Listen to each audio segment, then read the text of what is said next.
What's up, everybody? Bear Grylls here, and welcome to the news with Bear Grylls. Now, we're out here in the ancient Australian wilderness, and don't worry, I packed tools just for the job. Just right here, we got some...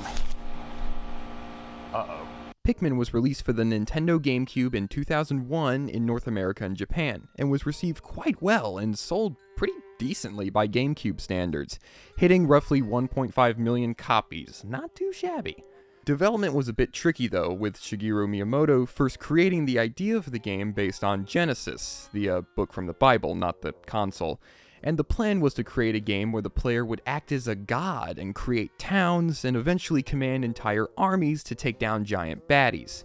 And it's kind of interesting just how much of this rough draft translates into the final game, which is about a space explorer who grows an army of sentient plants.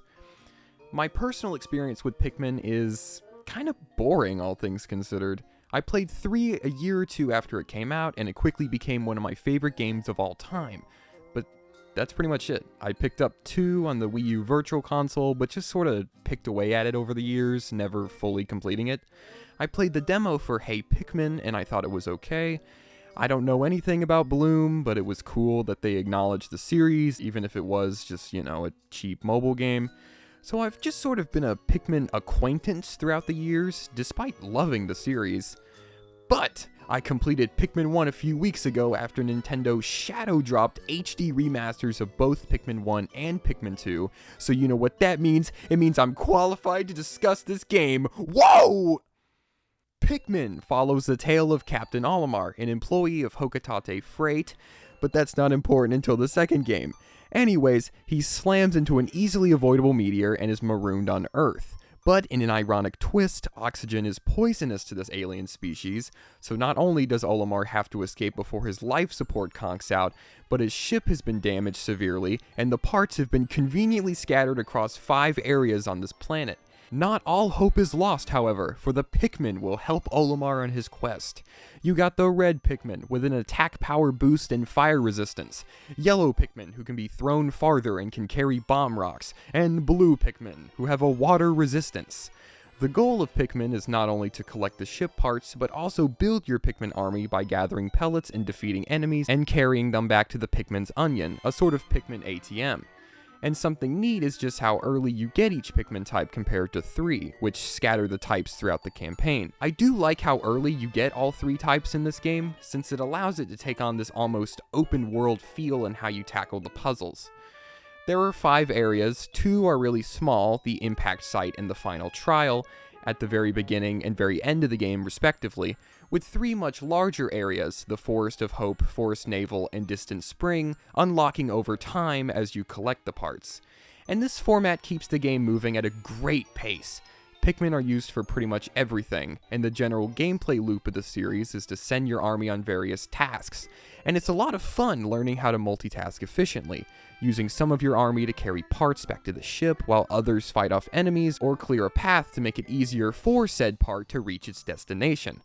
And that's really what makes Pikmin so much fun, the way the designers weave in bosses out of nowhere, or craft a clever puzzle that took me a comically long time, and one IGN search to figure out, stupid bread bug, or just enemies that screw you over just for fun. Wait, that's not fun.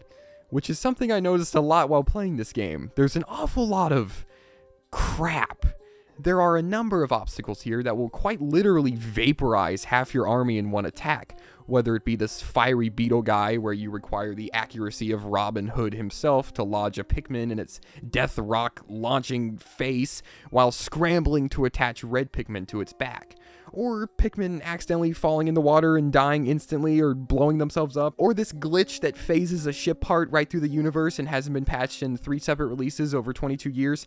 This game is super unfair and completely broken, and it kind of fits the game's atmosphere. There's just something so unique about this game's complete unforgivingness and general lack of polish.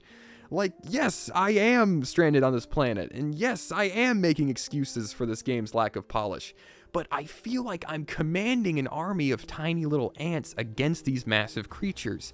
And of course, some of these creatures are going to be a nightmarish challenge against these guys. I mean, come on, imagine an ant colony going up against some bug that can shoot fire. And the best part is that with repeat playthroughs, learning how to defeat these bosses and move around more efficiently is the name of the game. Better multitasking, better boss fights, better everything. Yes! I love it when a game gives me some solid gameplay and genuine replay value. First playthrough, Olimar will probably be a convicted war criminal. Second playthrough, probably less so. Something I also like about this game is the pacing. It's kind of wild how there are basically no cinematics besides the end of day cutscenes and the diary entries. Even the final boss of the game, Emperor Bulblax, is treated pretty much like a normal enemy, but, you know, with his own little boss theme. And when you defeat him, he even drops pellets, even though you don't need them anymore. As for the presentation, textures look quite nice. It's got that classic Nintendo quirk to it in the character designs, and the HD remaster does this game a world of favors, taking those rough, smudgy 2001 pseudo-realistic graphics and changing them into much sharper 2001 realistic graphics. Still a little rough around the edges, but that's to be expected with any HD remaster. As for the music, okay, this is a bit of a hot take, but I don't like Pikmin 1's music. Now, before anyone says anything, End of Day is an incredible song. But other than that, there's just not a lot of music here that jumps out at me as particularly good. There's a strange uncanniness to most of the music, which makes sense considering it's, you know, it's an alien planet, but it's very MIDI. And of course, it's early 2000s video game music, but it's aggressively MIDI. The Forest Navel theme has this nasty sounding guitar, and the final trial has this gross dissonance that I guess makes sense since it's the final area, but I don't like this game's music. 2 and 3's soundtracks are leagues better, so I'm not sure what happened here. While we're on the topic of presentation, an interesting thing I noticed is that this game and Luigi's Mansion are basically the same in that they're both really tech demo-y games for the GameCube, and Luigi's Mansion even has a trailer for Pikmin in-game. Now, I will mention, there is a popular theory that this game takes place on a futuristic post-apocalyptic Earth, given that there's no people on it. But no! There are very few man-made items in this game, but even the cardboard/paper bag proved this theory completely wrong. That bag is in perfect condition, the ink hasn't even started to fade yet. In conclusion, Pikmin is a really solid game, even on its own merits. It would be impossibly simple for me to list off the quality of life changes 3 made that almost completely invalidate this game's existence, like adding in crush-proof Pikmin or making swapping types way easier, but I won't. Instead, I'll say that this game is great, and now that it's on Switch, it's far more accessible than it was before. So please, give it a whirl.